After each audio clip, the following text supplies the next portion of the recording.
Man, welcome back, guys. Welcome to Getting to the Facts. I'm your host, Andrew Curiel, and I know it's been a minute.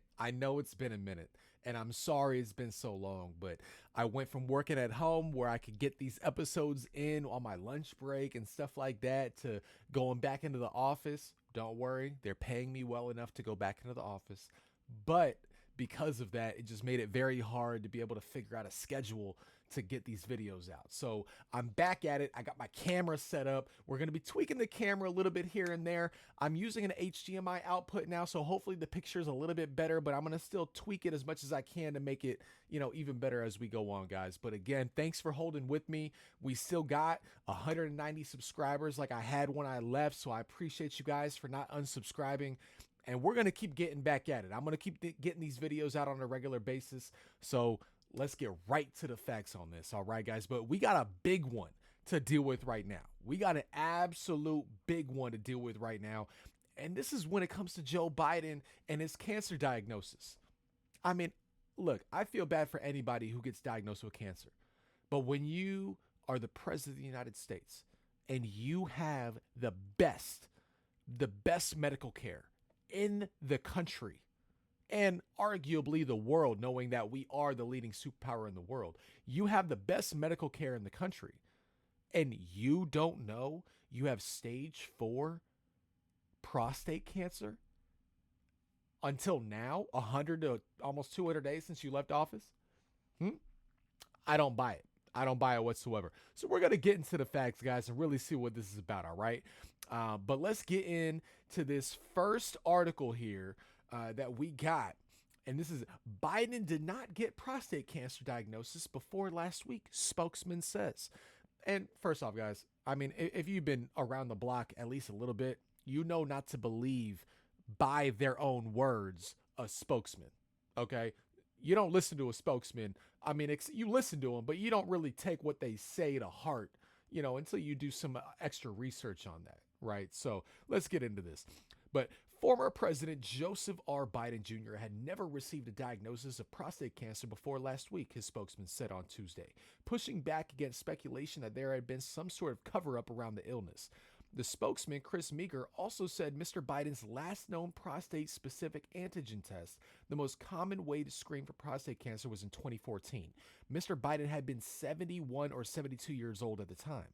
The new details help provide some clarity about Mr. Biden's health records, but they still do not directly give an answer on why Mr. Biden was not regularly screened for prostate cancer throughout his presidency. Now, just stopping right there, I can completely understand why you're not screening him normally for prostate cancer after the age of 71, 72, because normally it takes prostate cancer based on my own research. Do your own, okay? Do your own. But based on my own research, prostate cancer doesn't get to a very, detrimental level, for at least 6, possibly up to 10 years. So almost a full decade. So it makes sense why after the age of 71, you're not going to get that type of test, knowing that the average life expectancy is like what, 77, 78 years old. So understanding that, I completely get that part of it. But that doesn't understand why when you're the president of the United States, you are not still getting these tests. We're talking about the average person. Okay, the average person, I completely understand. But when you're the president of the fucking United States, excuse my language, you're getting these tests. The American population who votes you in, who gives you power to run this country, needs to know any type of serious medical condition that you have.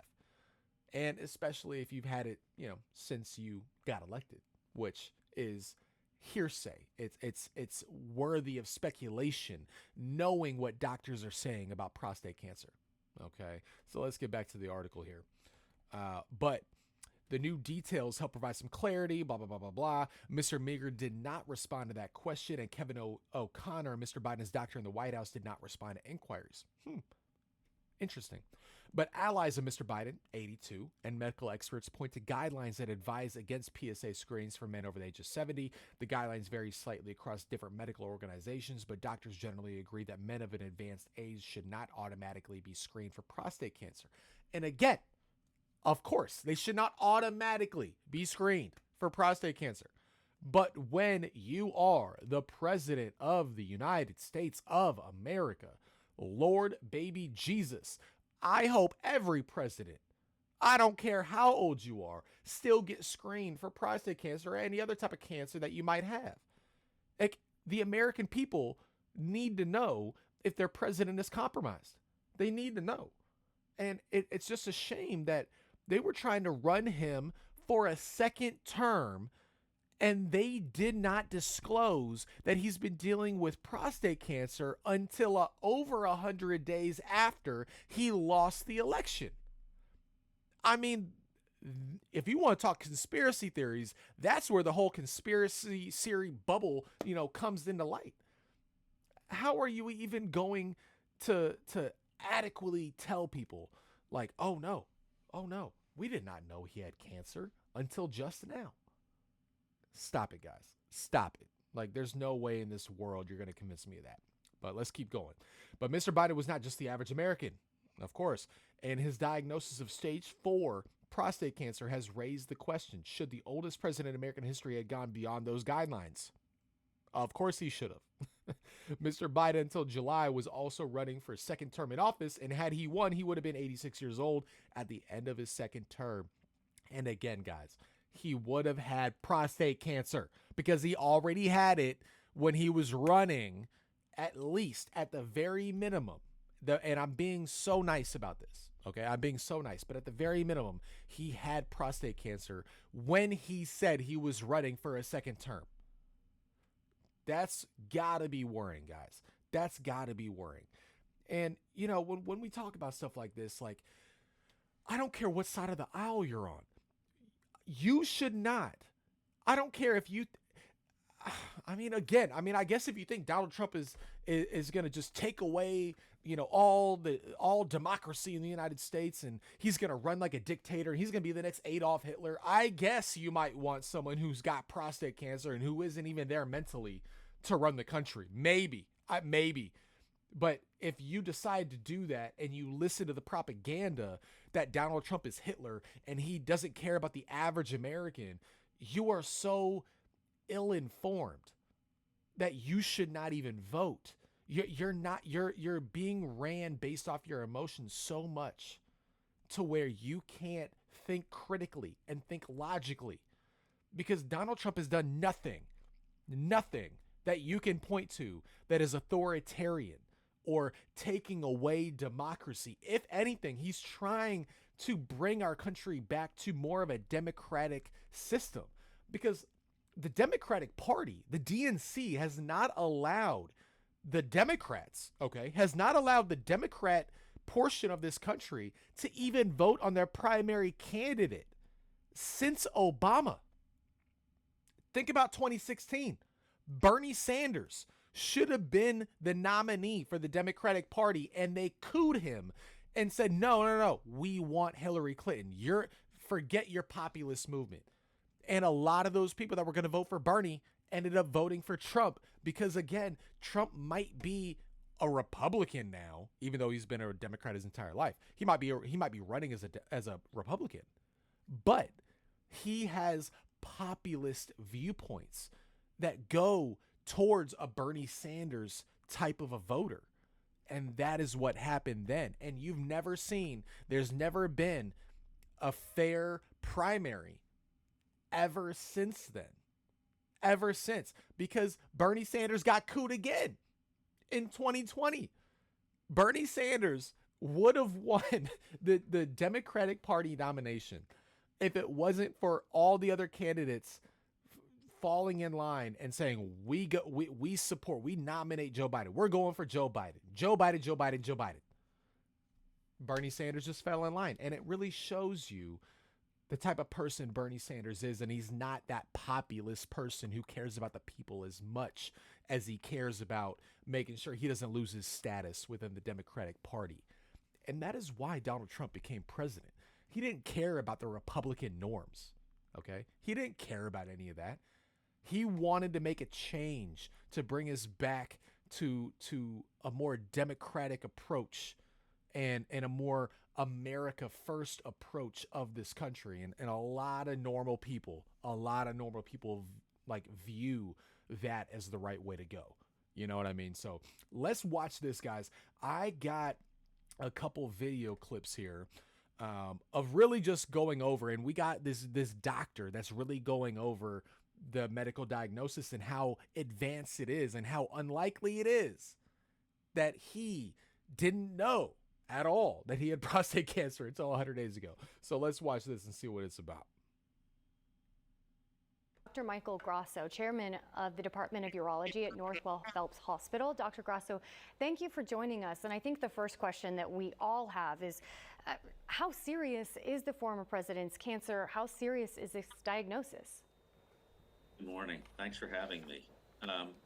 Prostate cancer is ubiquitous as we get older in autopsy series in men. As they approach 100, you find small incidental prostate cancers. And that's a lot different than what's been told about the president. We send our heartfelt blessings for him that he gets through this. But prostate cancer of this particular grade is the most aggressive prostate cancer. The Gleason scoring system for biopsies of the prostate basically goes from 6 to 10.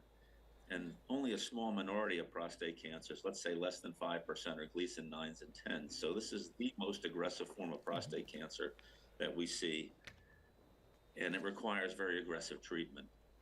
Let's talk about the treatment. I've been reading a little bit about it, and I understand that it's likely that Biden will take a drug or injections that limit his testosterone. Can you explain more to us how this works? Prostate cancer is almost always fed by the male hormone testosterone, and giving a drug that stops the pituitary from inciting testosterone from the testicles, and then taking another drug that stops testosterone that's produced by peripheral fat, drops the testosterone level very, very low. When that happens, the cancer usually is shut off for a period of time, but you lose a lot of energy. Testosterone is like the stimulant that keeps you going during the day, not unlike estrogen in women, testosterone in men. When men get this treatment, it's almost like male menopause. They get night sweats. They lose a lot of energy. They lose muscle mass.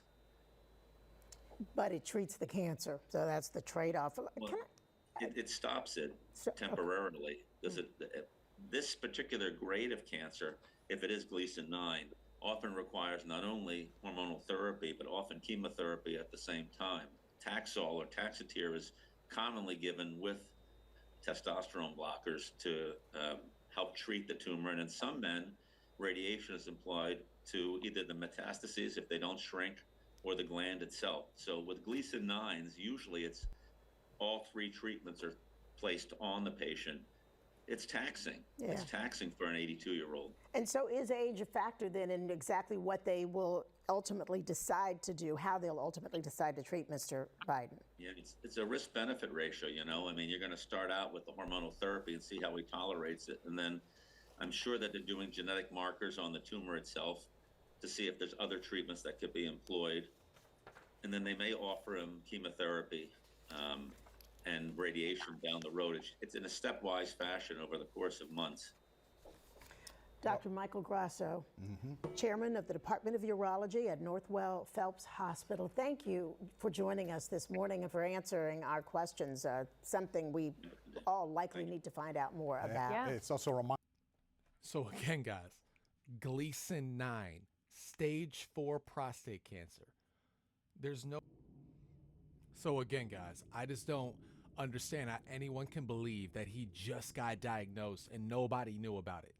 A lot of people knew about it. When you're the president of the United States, you know about it. Okay.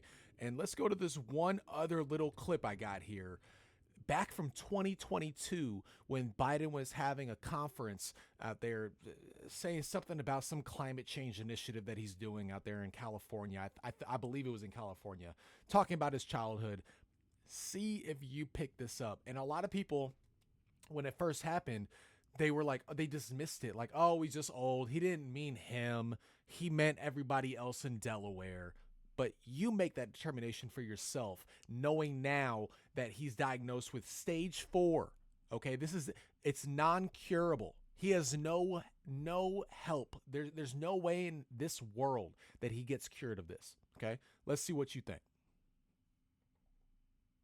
Because it was a 4-lane highway that was accessible, my mother drove us, and rather than us be able to walk.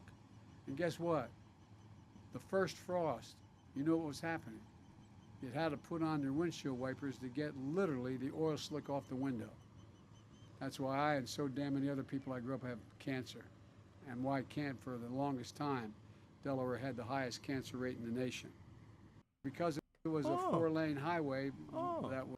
Did you hear that, guys? Did you hear that?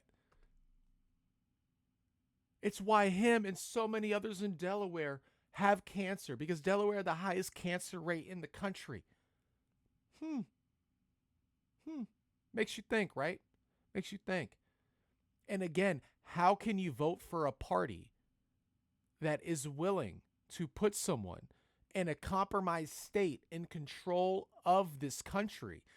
And you know why? It's because they knew that he wasn't running the country. Based on my own personal opinion, okay? There's no way in hell that you can tell me that that Joe Biden was running the country based on everything that we know now. Based on everything that we already kind of understood. Like, he's too old and senile. He does not even making sense in half of his press conferences. So again, guys, make your own determination on that. But I just thought that was so wild how we've gotten to this point. But again, guys, I hope it sheds some light on some things. Again, tell me what you think about it. Put it in the comments. Again, make sure you like and subscribe. I really appreciate you guys for holding on with me for this past time. I'm going to be putting out episodes as regular as I can. So we're going to keep getting to the facts and keeping on this as much as we can, guys. But again, thanks for tuning in, and I'll catch you next time.